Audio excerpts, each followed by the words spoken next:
Hello everyone, it's John, and today we are looking at a role-playing game called Swordbearer. Yes, tiny box, fairly decent role-playing game that we played in the 80s. A friend of mine at the time, David, was the main game master for this system, and we certainly played this quite a lot.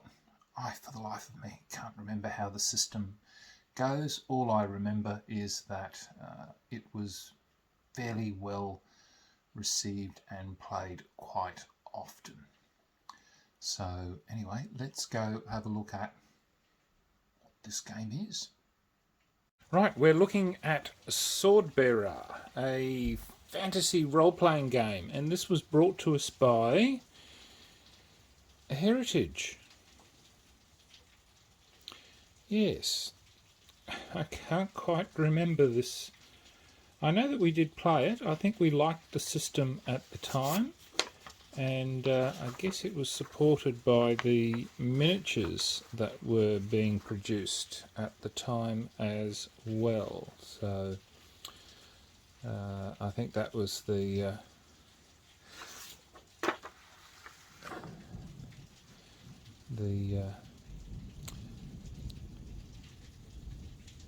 catch, well, not the catch, but the caveat with the with it. Heritage, I think, were one of the miniature makers at the time, and I think it was cashing in on the role-playing scene at the time. So this was the box that it came in, which was an unusual format, I guess, for the time. And obviously this would have been, because that would have been stuck there, sitting on the back when the game was shrink wrapped. So I've actually pulled everything out because the box is getting a little brittle and frail with its age. So as you can tell, yeah, it's been in and out of a shelf quite a bit over its many years of ownership. So the book was broken into a number of, well, books, and the first book had characters and fighting. The second book, I believe, had elemental magic and spirit, and the last book was the racial index and the game master's guide. So that's how they were. Yeah, there you go. Includes 6 books in 3 separate volumes. Over 175,000 words. There you go. But, that is, the artwork is, again, I like it. I think this artist is fairly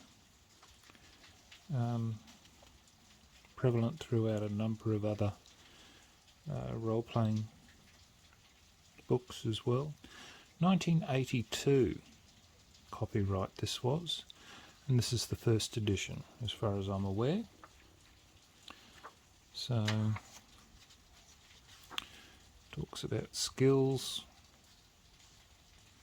social status. Yeah, my memory of this game is really, except that it had something unique that made this stand out that we liked, and I can't remember what it was.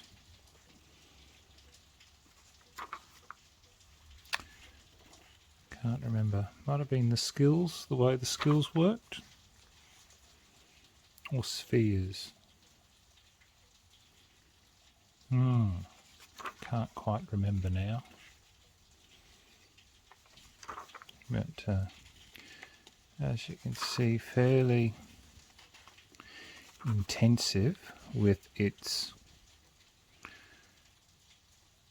basically imparting all the information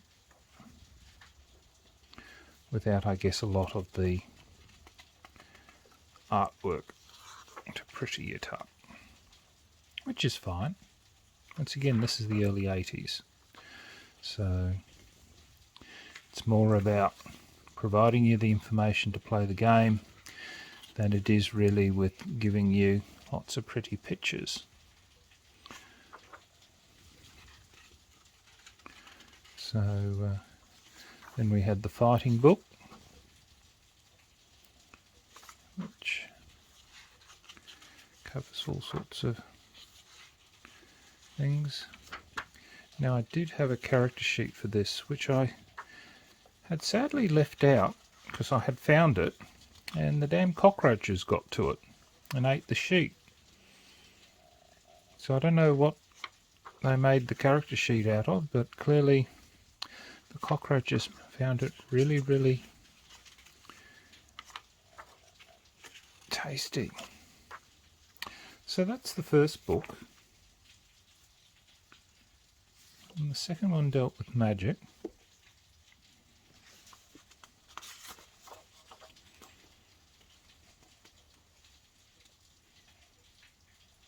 Yeah, that's right. It had something to do with nodes. Aligning nodes to spells.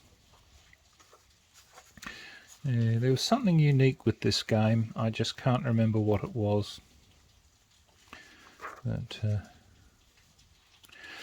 I do believe they did do another edition after this in another format.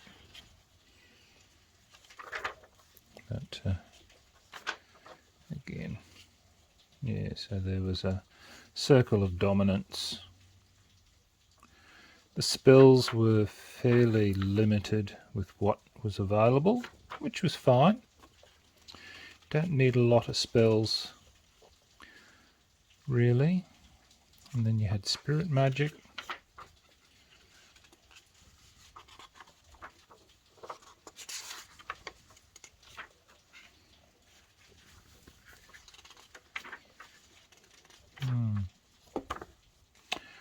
And the last book is the Racial Index, which I presume must be the monster book. So it gives you some Bunrabs. There you go. Bunrabs. Yeah, centaurs, dragons. I think this may have been the slight downfall for this, was that there wasn't a lot of creatures with which to do quite a lot with compared to other games. So very, very limited bestiary, shall we call it. And then the Game Master's Guide. So I guess enough for a first edition book, or something to play with. I know we certainly played with it quite a bit. And once again, in the early days of role-playing, we were very creative. But yeah. So look, that is Swordbearer from Heritage. And yeah, it's in my collection. Probably will always remain in the collection because we played it a bit. We enjoyed it, I think, at the time. Don't ask me how it plays now, but if you've played it, let me know what your thoughts were. So till next time, signing off, the Honourable John.